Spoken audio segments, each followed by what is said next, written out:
దేవునికి స్తోత్రం కలుగునుగాక. వివాహ వేదిక మీద పెళ్లి కుమారుడు మలవరపు కుమార్ గారికి, పెళ్లి కుమార్తె దాసరి ఎస్తేరాణి గారికి నా హృదయపూర్వక శుభాకాంక్షలు తెలియజేస్తూ ఉన్నాను. అలాగే వేదిక మీద ఉన్న రిజిస్ట్రార్ గారు, పెద్దలు, గౌరవనీయులు దైవజన అయ్యక్కన్న గారికి, అధ్యక్షుల వారికి, దైవ సేవకులకు, వివాహానికి విచ్చేసిన 50 మందికి యేసుక్రీస్తు వారి పరిశుద్ధ నామములో శుభాభివందనాలు తెలియజేస్తూ ఉన్నాను. చాలా మంచిది. మరి ప్రియులు చంద్రహాసన గారు, వారి కుటుంబంతో మాకు ఆత్మీయ అనుబంధం ఉంది. కొన్ని దినాలుగా కుమార్ యొక్క వివాహం కొరకు ప్రార్థన చేస్తూ ఉండగా మా సోదరి మీరే మాట్లాడుతున్నారు అని మరి ఏర్పాటును తీసుకుని వచ్చాడు. చక్కని పాటలు మనం విన్నాం. దైవ సేవకులు మనకి వాక్యము చదివి వినిపించారు. నేను ఒక వాక్యాన్ని చదివి మరి చెప్పిన దేవుని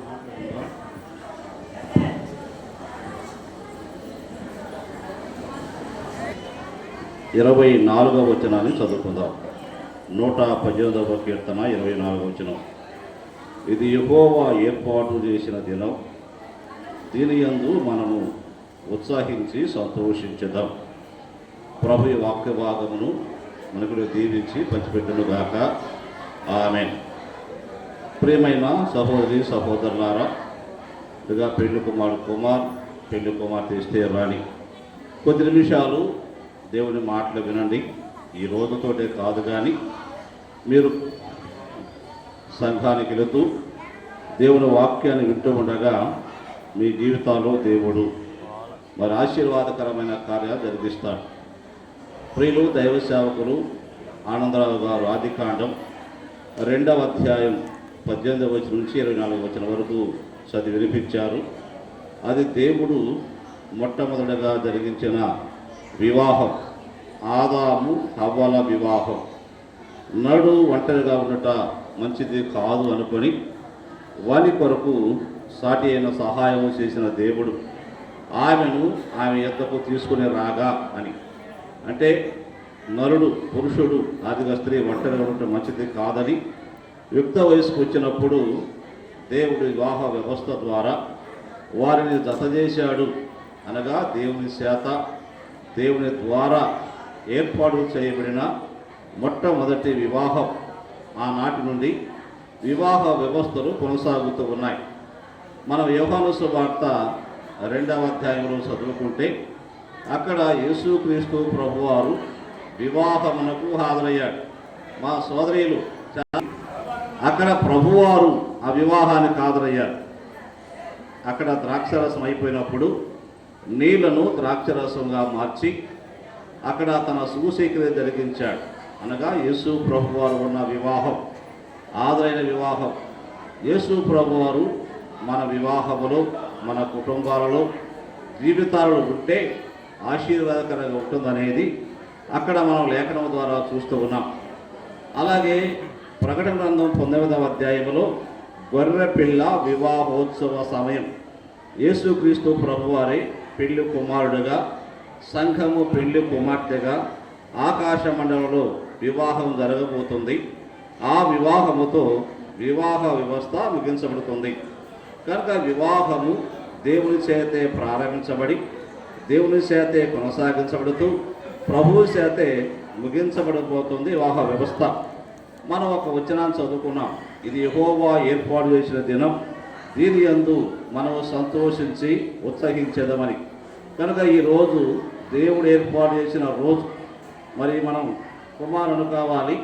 ఇదిగో ప్రభు ఏర్పాటు చేశాడు ఈ రోజుని. ఎస్తేరు రాణి దేవుడు నీకు భార్యగా ఏర్పాటు చేశాడు. ఇది దేవుని యొక్క ఏర్పాటు. అలాగే ఎస్తేరు రాణిని కావాలి, కుమారుని భర్తగా నాకు ఏర్పాటు చేశాడు. ఇది దేవుని ఏర్పాటు.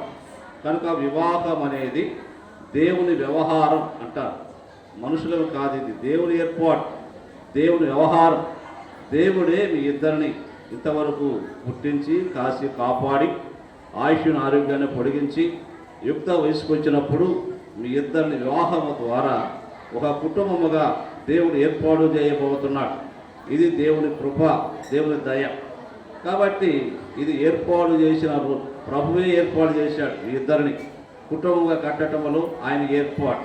మిమ్మల్ని ఈ రీతిగా దయాస మీద వేద మీద కూర్చోవడంలో మీ ఏర్పాటు దేవుని ఏర్పాటు అని మీ ఇద్దరు గ్రహించి జీవితాంతం ఇది దేవుని ఏర్పాటు, మనుషుల ఏర్పాటు కాదు, దేవుని అనుగ్రహం. భార్య దొరికిన వానికి మేలు దొరికెను, అట్టివాడు యెహోవానుగ్రహము పొందినవాడు. కుమారు గారికి మరి భార్య ఎస్తేరు రాని భార్యగా దొరికింది. ఇది దేవుని అనుగ్రహం. ఏ కుమార్ గారు, ఏం అనుగ్రహం అంట? దేవుని అనుగ్రహం దేవుడు ఇచ్చాడన్నమాట. ఇది మేలు దొరికాను. కాబట్టి ఈ రోజు నుంచి దేవుడు నీకు మేలు చేస్తున్నాడు మీ ఇద్దరి జీవితంలో.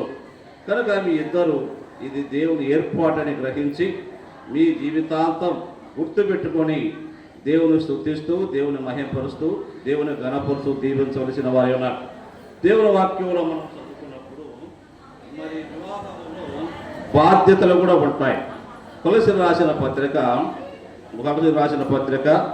3వ అధ్యాయములో 18వ వచనములో, భార్యలారా మీ భర్తలకు విధేయులయ్యుండుడి, ఇది ప్రభువును భక్తియుక్తమయ్యున్నది. భర్తలారా మీ భార్యను ప్రేమించుడి, వారి నిష్ఠుర పెట్టబడి. పిల్లలారా అన్ని విషయములో మీ తల్లిదండ్రుల మాట వినడి, ఇది ప్రభువును బట్టి మెచ్చుకొనదగినది. వివాహమైన తర్వాత మీ ఇద్దరి యొక్క బాధ్యతల గురించి ప్రభు చెబుతున్నాడు. భార్యలారా మీ భర్తలకు విధేయులై ఉండండి.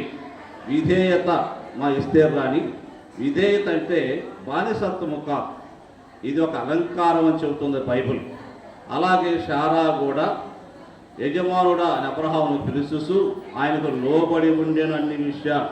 పురుషుడు యజమానుడు, పోషకుడు, సంరక్షకుడు, స్త్రీకి శిరస్సు కనుక అన్ని విషయాలలో లోబడటం అనేది ఇది ఒక అలంకారం, అంతేగాని బానిసత్వం కాదు.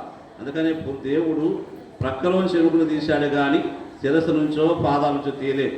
కనుక ఇది మనం ఏమనుకోవాలంటే లోబడటం అంటే గౌరవం. భర్త అంటే గౌరవం, భర్త అంటే భయం, భర్త అంటే ప్రేమ, అదిగా సన్మానించటం ఇత్యాది విషయాలు ఉన్నాయి.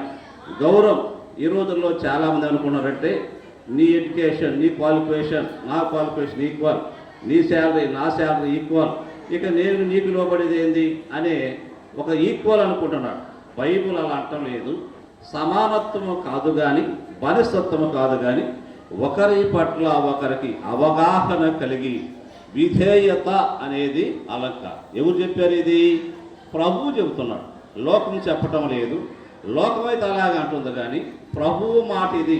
దేవుని వాక్యం, దేవుని వాక్యానికి విధేయులైనప్పుడు, దేవుని వాక్యానికి లోబడ్డప్పుడు, దేవుని వాక్యాన్ని గౌరవించినప్పుడు నీ జీవితంలో ఆ మాధుర్యం, ఆ సంతోషం, ఆనందం, ఆశీర్వాదకరం, ఆ దీవెనకరం అనుభవించగలం. అలాగే పురుషులారా మీ భార్యను ప్రేమించుడి, నిష్ఠుర పెట్టవద్దు. కుమారు గారు ఏం చేయాలట? నీ శరీరం వలె నిన్ను వలె నువ్వు నిన్ను ఎలా ప్రేమించుకుంటావో నీకు కాబోతున్న నీ ప్రియ భార్య, దేవుడు ఏర్పాటు చేసిన నీ జీవిత భాగోస్తూరా నీకు ఆమె భార్యగా ఇస్తున్నాడు. ఆమె ఎక్కడ తిమ్మనపాలెం గ్రోత్ సెంటర్లో జన్మించి మరి దాసరి జాన్ గారు కృష్ణవేణి కుమార్తెగా జన్మించి వారి మరి పెంపకంలో పెరిగింది. ఇప్పుడు ఆమె ఆ ఊరును వదిలిపెట్టింది, వాళ్ళ తల్లిదండ్రులు వదిలిపెట్టింది, మరి బంధువులు వదిలిపెట్టింది, ఆ వాతావరణం, ఆ పరిస్థితులన్నీ వదిలిపెట్టి సేకూర్తలో పుట్టి పెరిగిన నీ దగ్గరకు వచ్చి వివాహము ద్వారా నీ భార్యగా చేయబడుతుంది. ఎన్ని వదిలిపెట్టింది ఆమె, ఇంత త్యాగం చేసింది నీ కోసం. అన్నీ వదులుకొని ఇక దేవుని ఏర్పాటు ప్రకారం భర్తే సర్వస్వమని నిన్ను నమ్మి తన జీవితాన్ని నీకు అర్పించుకొని నీకు ఆమె మేలుకరంగా మారబోతుంది. కనుక నువ్వేం చేయాలి? నీ శరీరాన్ని నువ్వు ఎలా ప్రేమించుకుంటావో అలా ఇన్ని నా కోసం పుట్టిని వదిలిపెట్టి, గ్రామాన్ని వదిలిపెట్టి, తల్లి వదిలిపెట్టి, బంధువులు వదిలిపెట్టి, వారి సంస్కృతి సంస్కారాన్ని వదిలిపెట్టి, మరి తెలియని ఊరు, ఇంతకుముందు చూసిందో చూడలేదు, ఇప్పుడు వచ్చి మరి నీ ద్వారా నీ ఇక్కడికి వచ్చి వివాహము ద్వారా నీ భార్యగా ఆమె జీవితాన్ని నీకు సమర్పిస్తుండగా ఎలా ప్రేమించాలంట? క్రీస్తు ప్రభు సంఘమును ఎలా ప్రేమించాడో నిన్ను నువ్వు ఎలా ప్రేమించుకుంటావో నీకు కాబోతున్న నీ ప్రియ భార్య ఎస్తేరాన్ని ఇక ఈ రోజు నుంచి వివాహం ద్వారా భార్య దగ్గర నుంచి జీవించినంత కాలం ఎలా ఉండాలి? ప్రేమ తగ్గకూడదు, ప్రేమించాలి. అది నిష్ఠుర పెట్టకూడదు. నిష్ఠుర పెట్టమంటే ఏమిటి? అలా వాళ్ళు చేసుకుంటే ఇంకొచ్చేది తక్కువ వచ్చేది ఎక్కువ వచ్చేది అనకూడదు అన్నమాట. దేవుడు ఇచ్చాడు నీకు భార్యగా. మీ ఇద్దరి మధ్య ప్రేమ అనే అనుబంధం, మీ ఇద్దరి మధ్య ఆ ప్రేమ అనే అనుబంధం కలిగి ఉండాలి. ఇద్దరి మధ్య అవగాహన ఉండాలి, అనుబంధం ఉండాలి, ఆప్యాయత ఉండాలి. అది ఒకరినొకరు క్షమించుకునే మనసు ఉండాలి, ఒకరినొకరు అర్థం చేసుకునే మనసు ఉండాలి. ఏదైనా సమస్య వస్తే ఇద్దరు కలిసి ప్రభువు దగ్గర చెప్పండి. ప్రభువు చెప్పండి. యేసు ప్రభువారు నీళ్లను ద్రాక్షరసముగా మార్చాడు. మరి ఏమొచ్చి అంటుంది, ఆయన మీతో చెప్పున్నది చేయండి. అదే ఇంకో మనుషులు చెప్తే సాక్షి పేసేవాడు, పెళ్లిలో వీళ్ళకి ఏం జరిగింది, చంద్రహాసన్ గారి పెళ్ళిలో కూర అయిపోయిందో హో అని సాక్షి పేసేవాడు. అప్పుడు అది ఎంత అవమానం అయిపోలేదు, అవమానం, ద్రాక్షరసం అయిపోయిందని. కానీ ఏం చెప్పింది, ఆయన మీతో చెప్పున్నది చేయండి. సమస్యను ఎక్కడ తీసుకెళ్లారు కుమార్ గారు? మా ఇస్తేరాన్ని ఎక్కడ తీసుకెళ్లారు? ప్రభువు దగ్గరకు తీసుకెళ్లారు. ప్రభు ఆ సమస్యని ఎలా సాల్వ్ చేశాడో చూడండి. నీళ్లను ద్రాక్షరసముగా మార్చి, విలువ అంతకు ముందు అవమానం జరగబోతుంది ఘనతగా మార్చాడు. విందుని పసందగా మార్చి సమస్యను పరిష్కారం చేసి సంతోషాన్ని అనుగ్రహించిన యేసుక్రీస్తు ప్రభు. కుటుంబ జీవితంలో చిన్న చిన్న అవగాహన లోపాలు పొరపాట్లు రాక తప్పవు. కానీ మేమందరం వివాహమైన వారినే ఉంటాయి. కానీ అవి ఎక్కడ తీసుకెళ్ళాలి? ప్రభువు దగ్గరకు తీసుకున్నప్పుడు ప్రభువు పరిష్కరిస్తాడు. ప్రభు పరిష్కారం చేసి ఆ సంతోషాన్ని, సమస్యకు పరిష్కారం కలుగజేసి సంతోషాన్ని కలుగజేసేవాడు ప్రభు అయిన యేసుక్రీస్తు వారు. కాబట్టి ప్రభువు దగ్గర ఇద్దరు కలిసి ప్రార్థన చేయటము, ఇద్దరు ఎవరి కొరకు ప్రార్థన చేసినా ప్రభువు చెప్పినప్పుడు ప్రభువారు సమస్య పరిష్కారం చేస్తాడు. మనుషులకు చెబితే మనుషులు సమస్యను ఎక్కువ చేస్తారు, ప్రభు ఏమో సమస్యను పరిష్కారం చేస్తారు. కాబట్టి నీవేమో ప్రేమించాలి, ఆమెమో లోబడాలి. ఇద్దరు కలిసి ఒకరినొక అర్థం చేసుకొని జీవితంలో మీరు కొనసాగాలి. అలాగే మీరిద్దరు కలిసి ఎవరిని ప్రేమించాలంటే ప్రభువుని ప్రేమించాలి. 128వ కీర్తన చెప్పాడు, యెహోవా యందు భయభక్తులు కలిగి ఆయన త్రోవలను నడుచు వారందరూ ధన్యులు. ఇద్దరు దేవుడంటే భయము భక్తి కలిగి, దేవుడంటే ప్రేమ కలిగి, దేవుడంటే అభిమానం కలిగి, ప్రభు అంటే ప్రేమ కలిగి ఆయన త్రోవలో నడవటం ధన్యత. మరి సోమవారం నుండి శనివారం వరకు మనం ఒక 6 దినాలు మీ ఉద్యోగ బాధ్యతలు నెరవేర్చుకుంటూ ఆదివారం స్థానిక సంఘానికి వెళుతూ ప్రతి ఆదివారం ఇద్దరు కలిసి ప్రభువును ఆరాధించాలి, ఇద్దరు కలిసి ప్రార్థించాలి, ఇద్దరు కలిసి వాక్యం చదవాలి. ఇద్దరు కలిసి దేవుని మార్గములో నడిచినప్పుడు అది ధన్యత. నీ కష్టాన్ని దీవించబడుతుంది, నీ లోగిట భార్య పని ద్రాక్షలో ఉంటుంది, తర్వాత మీ పిల్లలు ఒలివ మొక్కలే ఉంటారు. యెహోవా యందు భయభక్తులు ఇలాగున ఆశీర్వదించబడతారు. నీ పిల్లలు చూసేదావు, నీకు ఇంటి మీద సమాధానము ఉంటుంది, దీర్ఘాయుషు దేవుడు ఇస్తాడు, సంతానం ఇస్తాడు, పిల్లలు చూసే ధన్యత. ఎప్పుడు మీ కుటుంబంలో ప్రభు సమాధానం, సంతోషం ఇచ్చేవారుగా ఉన్నారు. కనుక ప్రభువును ప్రేమించాలి, సంఘమును ప్రేమించాలి. మందిరం అంటే ప్రేమ కలిగి ఇరువురు దేవుని సన్నిధిలో నడిచినప్పుడు దేవుని ఆశీర్వాద, దేవుని దీవెన, దేవుని కృప, దేవుని కరుణ, దేవుని కటాక్షం, దేవుని దయ మీ ఇద్దరి మీద ఉండి దేవుడు చక్కగా మిమ్మల్ని నడిపించేవాడిగా ఉంటాడు. బైబిల్లో మాదిరికరమైన భార్యాభర్తలు ఉన్నారు, జక్కర ఎలిజబెత్తులు ఉన్నారు. వారు ప్రభు దృష్టికి నీతిమంతులైన భార్యాభర్తలు. ఇస్సాకు రిబ్కాలు ఉన్నారు, ప్రార్థనాపరులైన భార్యాభర్తలు. అకులా ప్రిస్కిల్లాలు ఉన్నారు, ప్రభు పనిలో ప్రయాసపడి సహకరించిన భార్యాభర్తలు.